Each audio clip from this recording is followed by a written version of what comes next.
Last ಪಾರ್ಟಲ್ಲಿ ನಾನು ಜ್ವರ ಬಂದಾಗ ಏನೇನು ಮಾಡಬೇಕು, ಜ್ವರ ಯಾಕೆ ಬರುತ್ತೆ ಅನ್ನೋದ್ರ ಬಗ್ಗೆ ಮಾತಾಡಿದ್ದೀನಿ. ಸೊ ಇವತ್ತಿನ ವಿಡಿಯೋದಲ್ಲಿ ಜ್ವರ ಬಂದಾಗ ನಾವು ಯಾವಾಗ ವರಿ ಮಾಡ್ಕೋಬೇಕು ಅಥವಾ ಏನೆಲ್ಲ ಡೇಂಜರ್ ಸೈನ್ಸನ್ನು ನೋಡಬೇಕು ಅನ್ನೋದ್ರ ಬಗ್ಗೆ ಇನ್ಫಾರ್ಮೇಷನ್ ಕೊಡಲಿಕ್ಕೆ ಪ್ರಯತ್ನ ಮಾಡ್ತೀನಿ. ಸೊ ಫಸ್ಟ್ ಪಾರ್ಟನ್ನು ನೋಡಿಲ್ಲ ಅಂತ ಹೇಳಿದ್ರೆ ಹೋಗಿ ಚೆಕ್ ಮಾಡ್ಕೊಳ್ಳಿ. ಸೊ ಇವತ್ತಿನ ವಿಡಿಯೋನ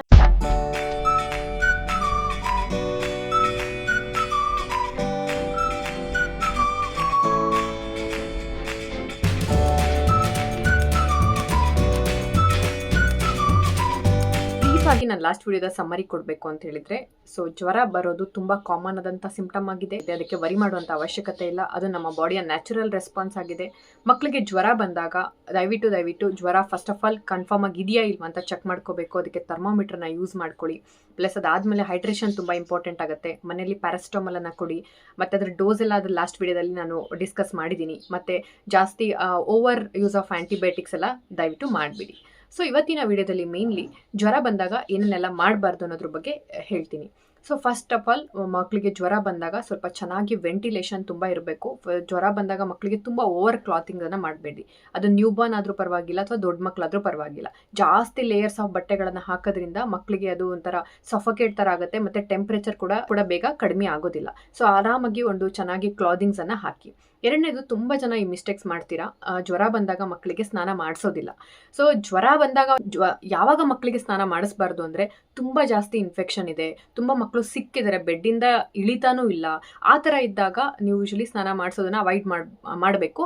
ಬಟ್ ಆದರೆ ಅಟ್ಲೀಸ್ಟ್ ಟೆಪಿಡ್ ಸ್ಪಾಂಜಿಂಗ್ ಅಥವಾ ಮಕ್ಕಳಿಗೆ ಒಂದು ಒಳ್ಳೆ ನೀರಿಂದ ಮೈಯೆಲ್ಲ ಒರೆಸ್ಬಿಟ್ಟು ಬಟ್ಟೆ ಚೇಂಜ್ ಮಾಡೋದು ತುಂಬ ಇಂಪಾರ್ಟೆಂಟ್.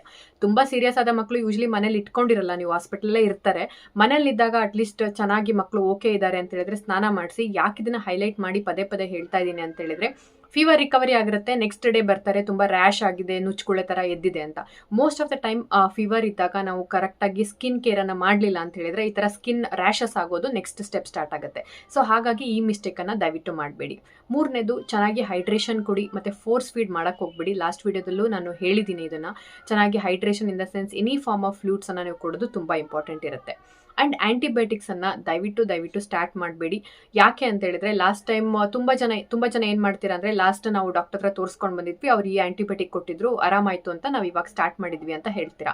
ಈ ಥರ ಮಾಡೋದ್ರಿಂದ ಆ್ಯಕ್ಚುಲಿ ಫಸ್ಟ್ ಆಫ್ ಆಲ್ ಮಗುಗೆ ಕೂಡ ಅದು ಸೈಡ್ ಎಫೆಕ್ಟ್ ಆಗುತ್ತೆ ಮತ್ತು ಮಗುಗೆ ರೆಸಿಸ್ಟೆನ್ಸ್ ಆಗುವಂಥ ಚಾನ್ಸಸ್ ಇರುತ್ತೆ. ಎರಡನೇದು, ನಮಗೆ ಇವಾಗ ಒಂದ್ಸರಿ ನೀವು ಆ್ಯಂಟಿಬಯೋಟಿಕ್ ಹಾಕಿದ್ದೀರಾ ಅಂತ ಹೇಳಿದ್ರೆ ನೆಕ್ಸ್ಟ್ ಸ್ಟೆಪ್ ನಮ್ಗೆ ಏನು ಮಾಡಬೇಕು ಅಂತ ನಮಗೂ ಡಾಕ್ಟರ್ಸ್ ಆಗಿ ಕನ್ಫ್ಯೂಷನ್ ಬರುತ್ತೆ. ಮತ್ತು ಇನ್ನೊಂದು ತೊಂದರೆ ಏನಾಗುತ್ತೆ ಅಂತ ಹೇಳಿದ್ರೆ, ಆ್ಯಂಟಿಬಯೋಟಿಕ್ಸ್ ಪ್ರತಿಯೊಂದು ಇನ್ಫೆಕ್ಷನ್ಗೂ ಕೂಡ ಕೊಡುವಂಥ ಆ್ಯಂಟಿಬಯೋಟಿಕ್ ಒಂದೇ ಆಗಿರೋದಿಲ್ಲ. ಆ ಥರ ಇದ್ದಿದ್ರೆ ಈ ಥರ ಪಿಡಿಯಾಟ್ರಿಷನ್ ಬೇಕೇ ಆಗ್ತಿರ್ಲಿಲ್ಲ. ಆ್ಯಂಡ್ ಎಲ್ಲ ಒಂದು ಸ್ವಲ್ಪ ಏನಾದರೂ ಮಕ್ಕಳಿಗೆ ಆದ ತಕ್ಷಣ ಒಂದೇ ಆ್ಯಂಟಿಬಯೋಟಿಕ್ ಇರ್ತಾ ಇತ್ತು, ಮಕ್ಕಳಿಗೆ ಹಾಕಿದ ತಕ್ಷಣ ಆರಾಮಾಗ್ತಾ ಇತ್ತು. ಸೊ ನಿಮಗೆ ಇವಾಗ ಟೆಂಪರರಿಗೆ ನಿಮಗೆ ಸೊಲ್ಯೂಷನ್ ಸಿಕ್ಕಿದ್ರು ಕೂಡ ಆ್ಯಂಟಿಬಯೋಟಿಕ್ನ ನೀವು ಮನೇಲಿ ಯೂಸ್ ಮಾಡಿ, ಲಾಂಗ್ ಟರ್ಮ್ ಆಗಿ ಅದು ತುಂಬ ಕಾಂಪ್ಲಿಕೇಶನ್ಸನ್ನು ಉಂಟು ಮಾಡುತ್ತೆ. ಲಾಂಗ್ ಟರ್ಮ್ ಆಗಿ ಅದು ಮಗುಗೆ ಒಳ್ಳೇದಿರಲ್ಲ.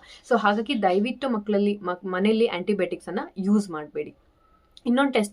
ಸೊ ನೆಕ್ಸ್ಟ್ ಮಿಸ್ಟೇಕ್ ಏನು ಮಾಡ್ತೀರಾ ಅಂತ ಹೇಳಿದ್ರೆ, ಅಕಸ್ಮಾತ್ ತುಂಬ ಜಾಸ್ತಿ ಮಗು ಸಿಕ್ಕಿದೆ ಅಥವಾ ತುಂಬ ಜಾಸ್ತಿ ಫೀವರ್ ಬರ್ತಾ ಇದೆ, ಹೈಗ್ರೇಡ್ ಇದೆ ಅಂತ ಹೇಳಿದಾಗ ಡಾಕ್ಟರ್ಸ್ ನಿಮಗೆ ಬ್ಲಡ್ ಟೆಸ್ಟನ್ನು ಅಡ್ವೈಸ್ ಮಾಡಿದರೆ ದಯವಿಟ್ಟು ಮಾಡಿ. ಇಲ್ಲ ನೋಡೋಣ, ಇನ್ನೊಂದು ದಿನ ನೋಡೋಣ, 2 ದಿನ ನೋಡೋಣ ಅಂತ ಮಾತ್ರ ದಯವಿಟ್ಟು ಮನೇಲಿ ಕುತ್ಕೊಳ್ಬೇಡಿ.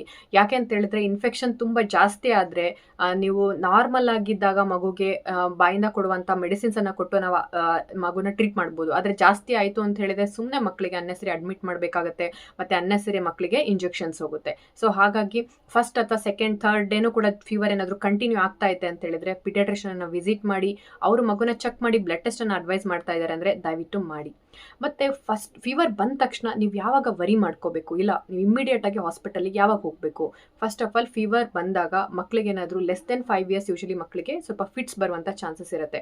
ಮಕ್ಕಳೇನಾದರೂ ಕಣ್ಣು ಬೆಳ್ಳಗೆ ಮಾಡಿದ್ರು ಅಥವಾ ಜ್ಞಾನ ತಪ್ಪಿದ್ರು, ಪ್ರಜ್ಞೆ ತಪ್ಪಿದ್ರು, ಆ ಥರ ಇದ್ದಾಗ ದಯವಿಟ್ಟು ಇಮ್ಮಿಡಿಯೇಟಾಗಿ ಹಾಸ್ಪಿಟಲಿಗೆ ಹೋಗಿ, ನಮ್ಮ ಮಗುನು ಹಿಂಗೆ ಮಾಡ್ತಾ ಇತ್ತು, ಬಾಲಗ್ರಹ ಅಂತೆ, ಅದಂತೆ ಇದಂತ ದಯವಿಟ್ಟು ಮನೆಯಲ್ಲಿ ಕುತ್ಕೊಳ್ಬೇಡಿ.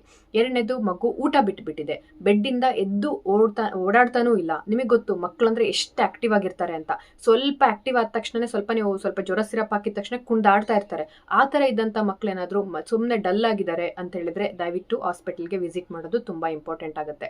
ಅಥವಾ ಮಕ್ಕಳು ಯೂರಿನ್ ಕಡಿಮೆ ಮಾಡಿದ್ದಾರೆ, ಅಥವಾ ಮಕ್ಕಳಿಗೆ ಜ್ವರದ ಜೊತೆಗೆ ಬೇರೆ ಸಿಂಪ್ಟಮ್ಸ್ ಇದೆ, ಕೆಮ್ಮಿದೆ, ಶೀತ ಇದೆ, ಸ್ಕಿನ್ ರ್ಯಾಷಸ್ ಶುರು ಆಗ್ತಾ ಇದೆ, ಕಾಲಲ್ಲಿ ಏನಾದರೂ ನೋವು ಅಂತ ಇದ್ದಾನೆ, ತಲೆನೋವು, ತಲೆ ಭಾರ ಅಂತ ಹೇಳ್ತಾ ಇದ್ದಾರೆ, ಈ ಥರ ಏನೇ ಇದ್ರೂ ಕೂಡ ದಯವಿಟ್ಟು ಹಾಸ್ಪಿಟಲ್ಗೆ ವಿಸಿಟ್ ಮಾಡೋದು ತುಂಬ ಇಂಪಾರ್ಟೆಂಟ್ ಆಗಿರುತ್ತೆ. ಇದು ನಾನು ಬ್ರೀಫ್ ಆಗಿ ಪಿಡಿಯಾಟ್ರಿಷನ್ ಆಗಿ ನಿಮಗೆ ಕನ್ವೆ ಮಾಡಬೇಕು ಅಂತ ಅನ್ಕೊಂಡೆ ಮಕ್ಕಳಲ್ಲಿ ಬರುವಂಥ ಫೀವರ್ ಬಗ್ಗೆ. ನಿಮ್ಗೇನಾದರೂ ಡೌಟ್ಸ್ಗಳಿದ್ರೆ ಅಥವಾ ಮಕ್ಕಳಿಗೆ ಬೇರೆ ಏನಾದರೂ ಟಾಪಿಕ್ ಬಗ್ಗೆ ಡೀಟೇಲ್ ಆಗಿ ನಿಮ್ಗೆ ಇನ್ಫಾರ್ಮೇಷನ್ ಬೇಕು ಅಂತಿದ್ರೆ ಡೆಫಿನೆಟ್ಲಿ ಕಮೆಂಟ್ ಮೂಲಕ ತಿಳಿಸಿ, ನಾನು ಅದಕ್ಕೆ ರಿಪ್ಲೈ ಮಾಡ್ತೀನಿ ಅಥವಾ ಡೆಡಿಕೇಟೆಡ್ ವಿಡಿಯೋನ ಮಾಡ್ತೀನಿ.